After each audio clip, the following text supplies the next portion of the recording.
I wanted to take some time today to talk about the project that I've just finished working on for university for my third year developmental portfolio project. This is something that I've been making mostly over the past 4 to 6 weeks. The project was originally 12 weeks long, but due to some disability things, I did not have access to that full time. I made a very long, rambly, pretty much 50 minutes to an hour long video that talks about the whole behind the scenes process, the inspiration, the references, the planning stages of this project. But I wanted to take some time just to introduce it properly with like an exhibition statement and talk through the images one by one, very briefly, very concisely, as that's a very long video and I didn't really spend a huge amount of time talking about the image itself. I don't think I ever gave myself an opportunity to even put the image on screen. So I'm going to shuffle over a bit and give myself some space to do that. And I apologise for the amount of time that I'm going to spend looking down at my notes today because the project has just finished me. The deadline is in 3 days? And I just haven't had enough time to rehearse this as well as I want to be able to present it just straight to you. So let's begin. Violence Against Women Throughout Greek Mythology is a series of photographic and mixed media works that draw from a series of myths, retellings, and classic paintings of the stories of Greek women who have become lost in history. The work in this series offer allegorical interpretations of their stories, reinterpreting the significant turning points in their lives at the moment where a major act of violence was committed against them, whether it was by a husband or an intervening Greek god. As a result, the work is autobiographical in nature and depicts real-life circumstances of violence against women and female empowerment, reclaiming narratives and therefore their lives for themselves.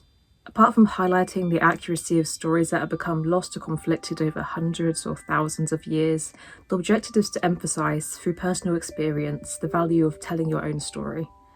Some images draw on metaphorical and symbolic interpretations of the narratives, while others are a literal interpretation of the stories told within the original myths. And we're going to begin by talking about Echo. I'm going to try and keep this short and concise. So, Echo, here she is. The act of violence that was committed against her, she was cursed by one of the Olympians to only be able to speak and repeat the last thing that she heard. So this image, I wanted... A lot of these stories, their major turning point for the character, or the figure, the subject, is that they're transformed into something else. So I wanted to emphasise the fact that Echo hasn't really been transformed. She's still in what can be presented as a human form, but there's just something not quite right about her.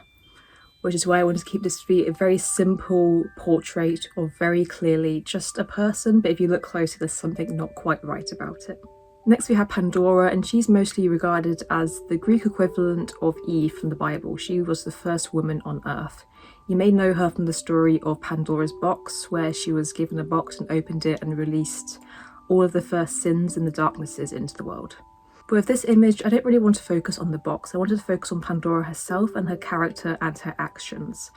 So these images, I have 2 versions. I still haven't settled on which one I like the most, which fits the narrative as a whole, as I think they both offer slightly different interpretations.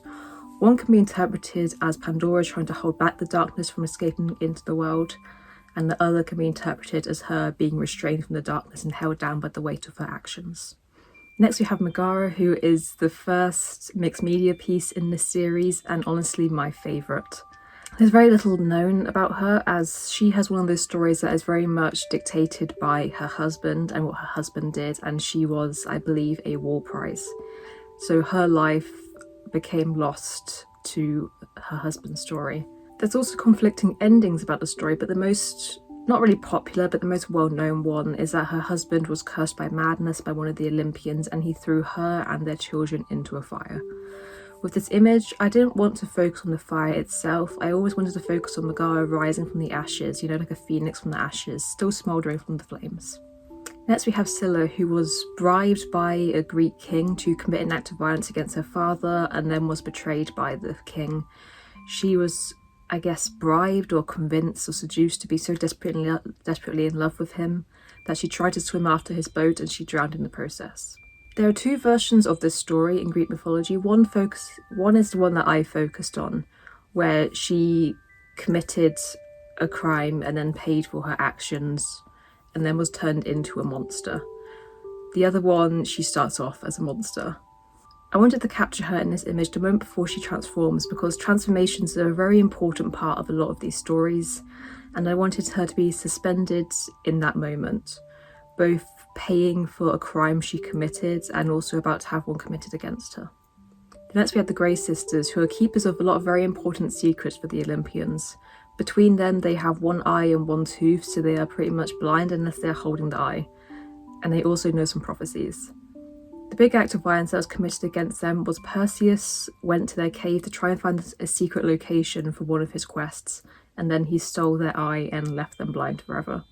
They usually present themselves as older women, but I wanted to keep this as my own interpretation, more youthful and modern. So we have three me's, completely blind but still connected.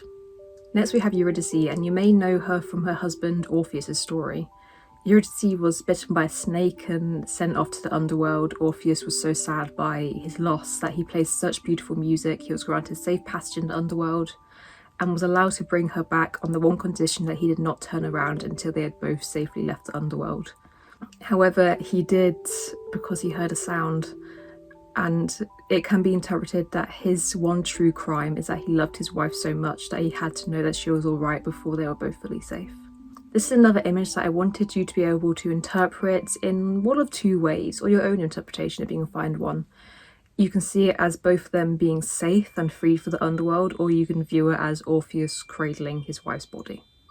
Next we have Kamapalea, which is another one of my favourite shoots from this series because we shot on location, so I got to have the joy of floating around in some freezing water for a while. Kamapalea is one of Poseidon's three legitimate daughters. She is a god or goddess, I would say, of violent storm waves, but these violent storm waves are committed by her husband, who is a giant.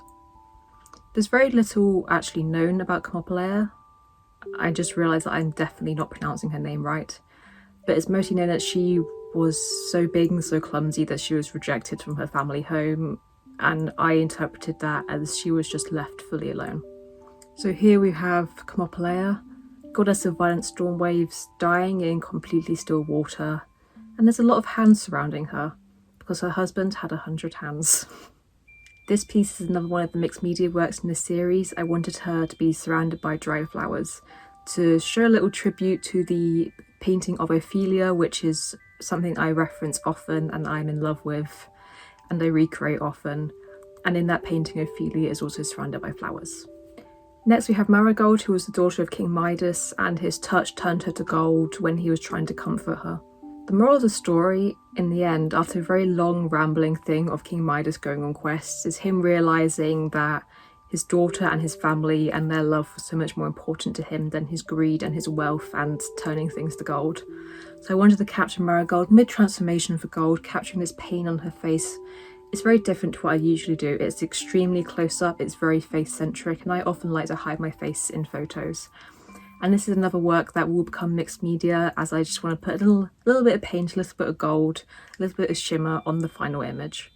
Next we have Cassandra, a Trojan priest of Apollo who rejected his advances but still accepted a gift of prophecy, so he cursed her, so her prophecies would always be true but no one would believe them. Again, I wanted to have a very simple, just straight up, almost classic portrait of this figure. Very clearly her. I wanted to have these black tears and a black snake. I wanted again it to be very low saturation but high contrast, black and white. The snake is there because it can be a symbol of wisdom and also treachery and lying. It's however you interpret, first of all, Cassandra going back on her promise to a god, then also how you interpret everyone's reactions to Cassandra's prophecies later on when they are true but no one believes her. I wanted to be a very composed, direct into the camera, almost a bold, stoic portrait. But again, you have these black tears that are a giveaway of, I guess, this sadness and this betrayal and maybe regret that I imagine Cassandra is feeling. And I think that's the entire project. I wanted to present it the way that I personally went with was I wanted to present it in almost a storybook. Because as someone who I think you can see grew up on books, I was very influenced by these stories. Do you see that orb? These stories and the illustrations that went with them. So I don't have the book with me, so I have to put a link in the description for when it arrives of flicking through this book to show you what it looks like and how it looks like an actual storybook. I also thought about presenting this in a gallery context, which I think in some ways makes sense, as a lot of art, you have these ancient paintings, these classic paintings, and I drew a lot of inspiration from those as well. But I think in some ways that these stories are so personal and vulnerable, and a lot of them rely on the context of knowing the story rather than just looking at the image. So I think as lovely as a gallery would be, as I'm very inspired by paintings and I love painting textures and that they're made to look like paintings, I think the storybook works best as it's just you and your copy. It's very you interacting with the work, and there it's close and it's personal and it's intimate. And that's what I wanted with such vulnerable stories of women. And that's my project. I'm very proud of it. I wish I did not have health issues so I could spend as much time as possible and do this to the best of my ability, but alas, that's what life is. So thank you for watching. I hope you enjoyed this project and I hope to see you next time. Bye.